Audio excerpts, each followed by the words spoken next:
नमस्कार, प्रबोधन दिशा न्यूजमध्ये आपले स्वागत। नव्या युगाची नवी दिशा देणारी प्रबोधन दिशा न्यूज। नमस्कार। आज आपण नवी मुंबई महानगरपालिकेतर्फे सर्व गणेश उत्सव मंडळ, पोलीस विभाग, वाहतूक विभाग, महाराष्ट्र प्रदूषण नियंत्रण मंडळ आणि त्याच्याचबरोबर महानगरपालिकेचे सर्व विभाग जे आहेत, विभाग अधिकारी आणि विशेषतः कार्यकारी अभियंता यांची जी आहे त्यांची आज एक संयुक्त बैठक आज घेतली। पुढे 7 तारखेपासून 7 ऑक्टोबरपासून होऊ घातलेला गणेशोत्सव आपल्याला चांगल्या पद्धतीने पार पाडण्यासाठी आणि मागच्या वर्षी आपल्याला ज्या काही अडचणी आल्या असतील त्या मंडळांकडून त्या जाणून घेण्यासाठी आजची बैठक होती।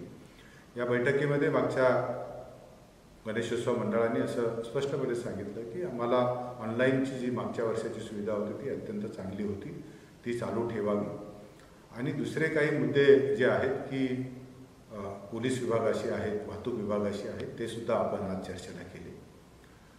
याच्यानंतर वाहतूक विभागाने आणि पोलीस विभागाने सुद्धा त्यांचे जे काही भावना आहेत त्या व्यक्त केल्या आणि अजून एक विचार याच्यामध्ये आला की आपण कृत्रिम तलाव मोठ्या प्रमाणात करतो, परंतु त्याला नागरिकांकडून हवा तेवढा प्रतिसाद मिळत नाही आणि पर्यावरणपूरक गणपती उत्सव आपल्याला ठेवायला पाहिजे ही एक भावना त्याचा जास्तीत जास्त आपण अंगीकार केला पाहिजे।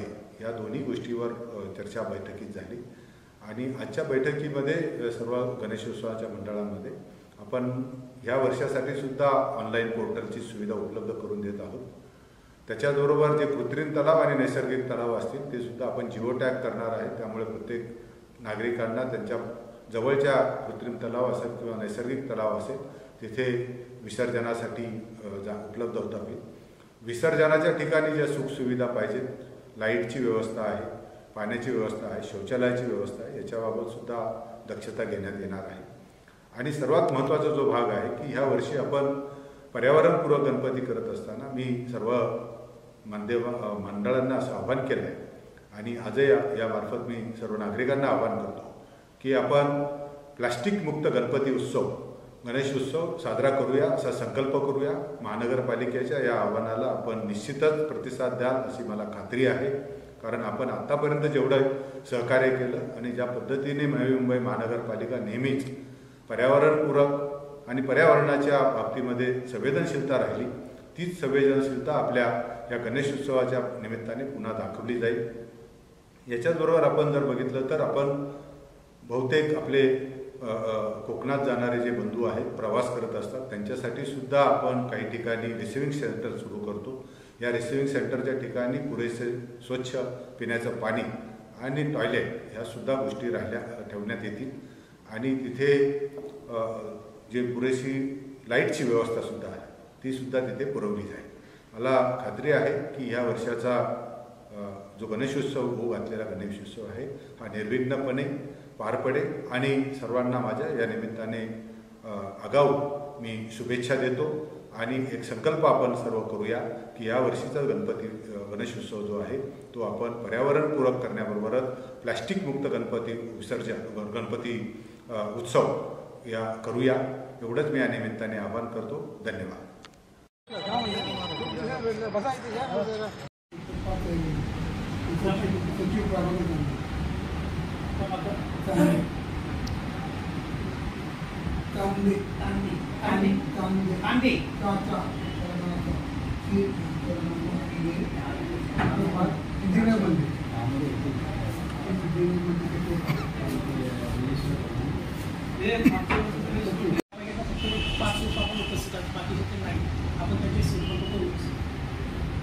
साधारण तुमच्या मागच्या वेळेस काही अडचणी असतील त्या मला सांगा, काय अडचण काय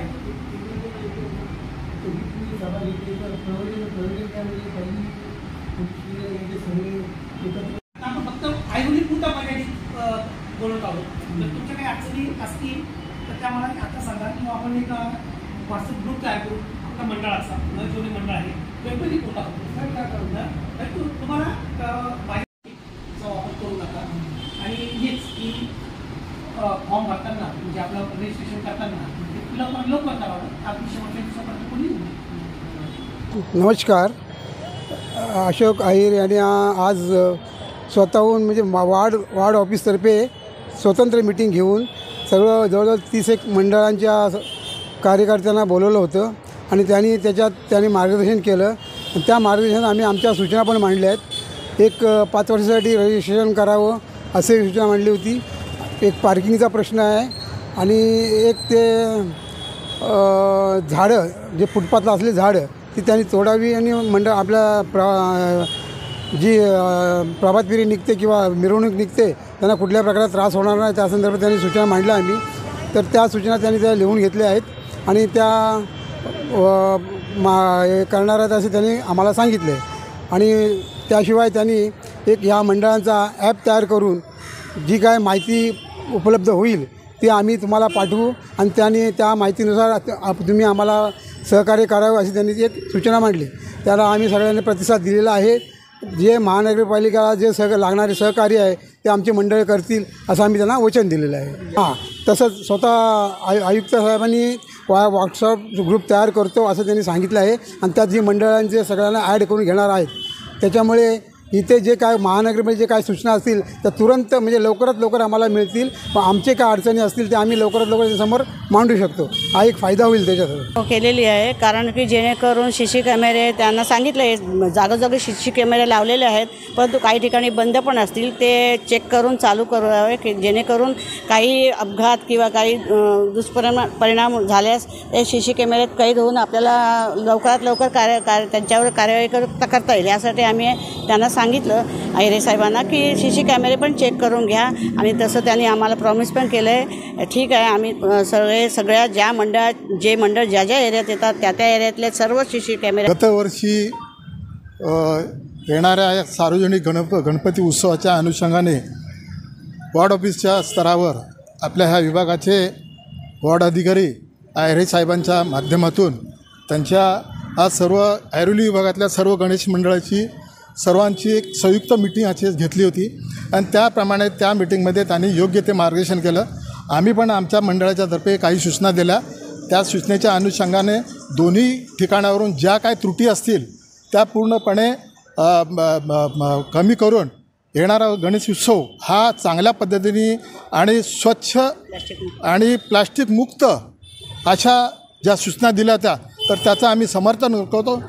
एरियामध्ये प्लास्टिक मुक्त ही झालं पाहिजे आणि प्रत्येक एरियामध्ये स्वच्छतेला प्राधान्य देऊन गणेश उत्सव साजरा झाला पाहिजे असं आमच्या ऐरोली रहिवासी सेवा संघाच्या एक सचिव या नात्याने माझं हे चांगला उपक्रम घेतलेला आहे.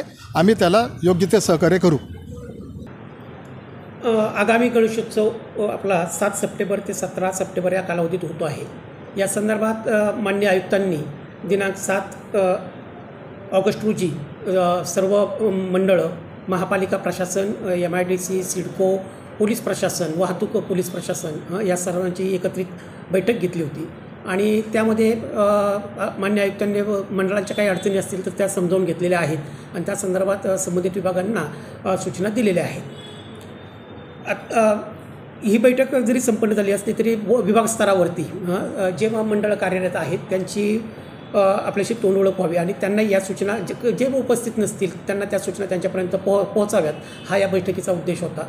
आणि त्यानिमित्ताने आज इथे मी बैठक संपन्न झाली. या बैठकीमध्ये मान्य आयुक्तांनी ज्या सूचना दिल्या त्या मी आपल्या मंडळापर्यंत पोहोचवल्यात की मंडळांनी रजिस्ट्रेशन करताना विहित वेळेत करावं, खूप विलंब लावू नये आणि प्लास्टिकमुक्त गणेशोत्सव हा जो मान्य आयुक्तांनी संकल्प केलेला आहे त्याला सर्वांचं सहकार्य मिळावं. प्लास्टिकचा आपण वापर करणार नाही असे सर्वांनी संकल्प करावा अशा संदर्भात त्यांना सूचना दिलेल्या आहेत. आणि महापालिकेच्या माध्यमातून नेहमी दरवर्षीप्रमाणे जी तयारी केली जाते की तिथे गणेश विसर्जनाच्या ठिकाणी घाटाच्या ठिकाणी महापालिकेचे कर्मचारी अधिकारी कर्मचारी पोहणारे कर्मचारी आणि बाकीची यंत्रणा साहित्य याची सर्व व्यवस्था यावर्षी केली जाईल. तरी पण मंडळांच्या काही सूचना असतील तर त्या समजून घेण्यात आल्या आणि त्या गणेशोत्सव सुरू होण्यापूर्वी त्याच्यावरती कारवाई केली जाईल. अशी सूचना आलेली आहे की एक व्हॉट्सअप ग्रुप बनवावा मंडळांचा आणि त्या माध्यमातून त्यांच्याशी संपर्क साधणं सोपं होईल. तर या दृष्टिकोनातून सुद्धा विचार केला जाईल. निश्चितपणे ही बाब त्या मुख्यालय स्तरावर सुद्धा चर्चेला आलेली होती आणि इथे ज्या सूचना प्राप्त झालेल्या आहेत ह्या मी वरिष्ठांना कळवण्यात येतील. ही सूचना खूप महत्त्वपूर्ण आहे. आणि या संदर्भात महापालिका प्रशासनाकडून जर जास्त कालावधीसाठी गाड्या उभ्या असतील तर त्यांना नोटीस लावून त्या हटवण्यात येतील आणि प्रत्यक्ष विसर्जनाच्या वेळेस ज्या गाड्या येतील विसर्जनाच्या अनुषंगाने तर त्याबाबत नियोजन करण्याचं काम वाहतूक पोलिसांमार्फत करण्यात येईल आणि त्यात महापालिके संयुक्तपणे हे काम पार पाडेल.